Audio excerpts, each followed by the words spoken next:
elas kord põder Pipa. Ta otsustas minna piparkoogipuud otsima.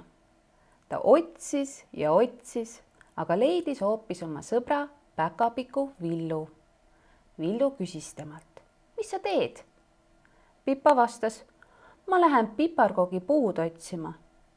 Villu küsis, kas ta võib ka kaasa tulla ja Pipa ütles, et muidugi võib. Nii nad läksid koos edasi.